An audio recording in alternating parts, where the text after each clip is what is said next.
জিহ্বাটাকে control করো। পাঠার মতো বক্তৃতালে থাকে, মানুষের জন নাই, ছেলে নাই, মেয়ে নাই, বউ নাই, বাচ্চা নাই, লজ্জার শরম এমন দিয়ে গেছে বড় বড় আলেম ওলামাদের সামনেও একেবারে বকবক করতেই তালে থাকে। হুজুর আমার বলেন, আমি মেরাজের রাত্রে জাহান্নাম দেখতে গিয়েছিলাম, জাহান্নামের ভিতরে গিয়ে বিভিন্ন শ্রেণীর মানুষকে দেখেছি। জাহান্নামের মধ্যে এক শ্রেণীর মানুষকে দেখি, তাদের মুখের আকৃতি নারীদের সরঙ্গার মতো হয়ে গেছে, মুখের আকৃতি নারীদের লজ্জাস্থানের মতো। এক নজর দেখে লজ্জাতে আমি চক্ষু বন্ধ করে পিছনে ব্যাক করলাম। সাথী সফর সঙ্গে জিব্রাইলকে জিজ্ঞাসা করলাম, জিব্রাইল মান হাউলাইয়া মাশালুহুম ওমা বালুহুম, ও জিব্রাইল এরা কারা, এদের এই করুণ অবস্থা কেন? বডি তো আছে মানুষের মতো, চেহারাটা কেন মানুষ নারীদের সরঙ্গার মতো?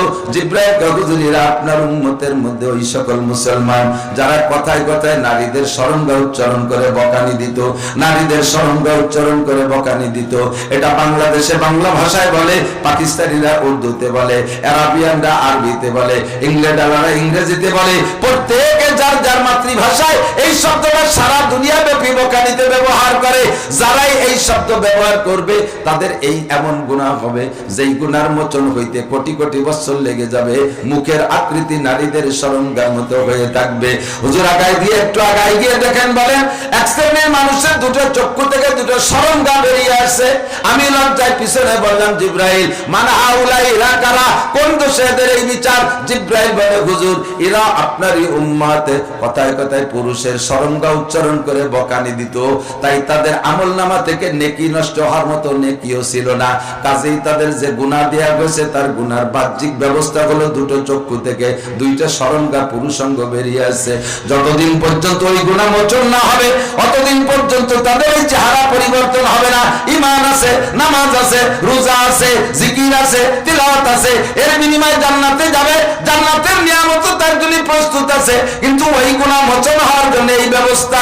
সাবধান হয়ে যাও, জবানকে কন্ট্রোল করো, অকথ্য ভাষায় গালাগালি করো না, গীবত শিকায়েত করো না, পরনিন্দা করো না, কাহারো নামে অপবাদ দিও না, মিথ্যা সাক্ষী দিও না, মিথ্যা মামলায় যেও না। জবানকে কন্ট্রোল করো। 2 নম্বরে সরঙ্গাকে কন্ট্রোল করো। আল্লাহু আকবার। যা বলতে যে শুনে চলে আসছি, চোখ থেকে পানি, গভীর রাত্রে উঠে তত যাবার জন্য বুহারিল মাদাজি এদউনা রাব্বাহুম কাওফান ওয়া তামা। আল্লাহর প্রতি রহমতের আশা রাইকা, জাহান্নামের ভয় অন্তরে রাইকা জিকির করবেন, লা ইলাহা ইল্লাল্লাহ, লা ইলাহা ইল্লাল্লাহ। বেশি বেশি জিকির করবেন, যতবার লা ইলাহা ইল্লাল্লাহ পড়বেন। আমি তো বলাইলাম, আরো প্রত্যেক বক্তারা এই জিকির গুলো করায়। কখনো চুপ করে বসে থাকবেন না, কৃপণতা করবেন না, জিকির করবেন। একবার যে ব্যক্তি পড়ে লা ইলাহা ইল্লাল্লাহ মুহাম্মাদুর রাসূলুল্লাহ, তামলাউ মা বাইনাস সামাই ওয়াল আরদ, আসমান জমিনের মাঝখানে সমস্ত ফাঁকা জায়গা তার জন্য নেকিতে ভরপুর হয়ে যায়। আল্লাহু আকবার। এবার কলেমায়ে তয়্যিবা মনে আছে? লাগাইছেন কলেমায়ে তয়্যিবা, চোখের পানি দিয়ে তারে তাজা করবেন। প্রথম 2টা ডাল পাতা বের হইছে, একটা পাতা অর্ধেকের নাম লা ইলাহা ইল্লাল্লাহ, আর একটা পাতার নাম মুহাম্মাদুর রাসূলুল্লাহ। এখান থেকে বের হইছে এবার 7টা গাছ। এই 7টা ডাল, 7টা ডালের নাম হলো ইমানে মুফাসসাল, আমানতু বিল্লাহি। জীবনে যারা না পড়ছেন একটু পড়ে নেন, যারা পড়ছেন পড়লি নেকি আছে। আরেকবার একটু মস্ক করে নিই সম্মিলিত ভাবে, বলি আমানতু বিল্লাহি ওয়া মালাইকাতিহি ওয়া কুতুবিহি ওয়া রুসুলিহি ওয়াল ইয়াউমিল আখিরি ওয়াল কদরি খায়রিহি ওয়া শাররিহি মিনাল্লাহি তাআলা ওয়াল বাসি বাদাল মাউত। এই 7টা ডাল বের হইছে 2টার ভিতরের থেকে। 1 নম্বরে আমানতু বিল্লাহ, আমি আল্লাহকে বিশ্বাস করি। আল্লাহ আছে না নাই? ওয়া মালাইকাতিহি, ফেরেশতা আছে না নাই? ওয়া কুতুবিহি, সমস্ত আসমানি কিতাব বিশ্বাস করি। তবে আগের গুলো চলে গেছে, তার টেম্পার শেষ হয়ে গেছে, ওর কার্যকারিতা শেষ, সংবিধান বাতিল হয়ে গেছে। 1500 বছর আগে নবী পাক কোরআন কারীম নিয়ে আসছেন। এই কোরআন 1500 বছর চলে গেছে, কিয়ামত পর্যন্ত চলবে। আর কোন কিতাবের দরকার আছে? আর কোন কিতাবের দরকার নাই, চলতে আছে কোরআনে কারীম।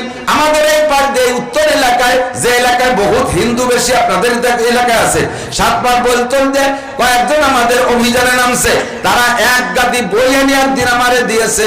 এই বইগুলো সংগ্রহ করছে মসজিদের থেকে, মসজিদের থেকে বইগুলো আনছে। বইগুলো কি মসজিদের থেকে বের, মসজিদ ওই এলাকায় কিছু কিছু মুসলমান গেছে, সেই মুসলমানদের ভিতরে মসজিদ হইছে, মসজিদের ইমাম সাহেবও কিনে ফেলাইছে পশ্চিমেরা। ইমাম সাহেব সকালবেলা ফজরের নামাজ পড়ায়, মসজিদের নামাজই পড়ায়, নামাজের পরে মাইকে এলান দেয়, আজকে এই টাইমে ইনজিল শরীফ পড়ে শোনানো হবে, ইনজিল শরীফ পড়ে শোনানো হবে, তৌরাত পড়ে শোনানো হবে, বাইবেল শরীফ পড়ে শোনানো হবে। খ্রিস্টানদের আরো ছোট ছোট বই আছে, এই বইগুলো পড়ে শোনাবে। মসজিদের ইমাম সাহেব 15-20 হাজার টাকা বেতন খাইয়া তারও ইমান বিক্রি করে ফেলাইছে, সে মসজিদের মধ্যে ইনজিল পড়ায়। তুই কেমন মুসলমান, কেমন আলেম, আল্লাহর কোরআনের আলেম হইয়া তুই মসজিদে ইনজিল পড়াবি? ইনজিল কি বর্তমানে চলবে? জোরে বলেন চলবে? বাইবেল চলবে? কোন কিতাব চলবে না, একমাত্র চলবে কি? আল কোরআন। অকুতুবিহি, সমস্ত কিতাব মানি তবে চলবে কোরআন শরীফ, ঠিক কি না? আর রাসূলিহি, আদম থেকে ঈসা আলাইহিস সালাম পর্যন্ত যত নবী রাসূল ছিলেন সকলেই আল্লাহ প্রেরিত, সকলকে আল্লাহ পাঠিয়েছেন। সব নবীকে শ্রদ্ধা করি, কেউরে অসম্মান করি না। আমরা বলার সময় বলি ঈসা আলাইহিস সালাম, বলেন ঈসা আলাইহিস সালাম, মুসা আলাইহিস সালাম, ইসমাঈল আলাইহিস সালাম, ইব্রাহিম আলাইহিস সালাম, ইসহাক আলাইহিস সালাম, ইয়াকুব আলাইহিস সালাম, ইউসুফ আলাইহিস সালাম, দাউদ আলাইহিস সালাম, সুলাইমান আলাইহিস সালাম, শীস আলাইহিস সালাম, মাহরাইল আলাইহিস সালাম, ইদ্রিস আলাইহিস সালাম, নূহ আলাইহিস সালাম, আদম আলাইহিস সালাতু ওয়াস সালাম। আমরা এত সম্মানের সাথে বলি, কপাল পোড়া ইহুদি আর নাসারা খ্রিস্টানের আওলাদরা তারা আমাদের নবীর নামটা সম্মানের সাথে উচ্চারণ করে না। ওরা কয় মুহাম্মদ সন্ত্রাসী। জোরে কন্না নাউজুবিল্লাহ। মুহাম্মদ যদি সন্ত্রাসী হইতো তাহলে তোরা দুনিয়ায় টিকে থাকতে পারতি না এতদিন, ঠিক না? আমার নবী রাহমাতুল লিল আলামিন, কিয়ামত পর্যন্ত বিশ্বাস করি নবী পাকের পরে আর কোন নবী আসবে না। গোলাম আহমদ কাদিয়ানী নবী না কাফের? যদি কেউ এই জায়গা মনে করছেন হাজার হাজার মানুষে বলতেছে আমি না বললে কি হবে, এর জন্য জেনে নেন আসুকুতু নিসফুর রিজা, চুপ থাকা সমর্থনের লক্ষণ। আপনি যদি এই তালে তালেও না বলেন তাহলে প্রমাণ করবে আপনি কাদিয়ানীর ভক্ত। গোলাম আহমদ কাদিয়ানীকে নবী বলে সমর্থন করেন। বলেন, জোরে বলেন, গোলাম আহমদ কাদিয়ানী নবী না কাফের? ওরে যারা কাফের না বলে তারাও, ওরে যারা কাফের না বলে তারাও কাফের। যাদের হাতে কলম আছে তাকে কাফের বলে ঘোষণা দিতে পারে, স্বীকৃতি দিতে পারে।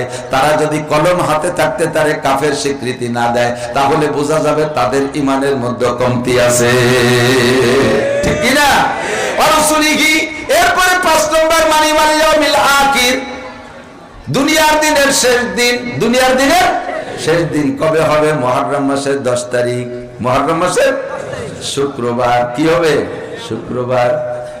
এই শুক্রবারের দিন কিয়ামতের একটা ধাক্কা পাইলাম। এদিকে আসছিল না? আসছে না? আমি সকালে ঘুমাইয়া উঠে একটু বাথরুমে গেছে, বাথরুমে বসা অবস্থায় দেখে বাথরুম কাঁপে। আমি বললাম কি কি আমার কি ময়না ডুলি হলো নাকি? কাঁপে। পরে দেখে ঘর ধরিয়ে কাঁপতেছে।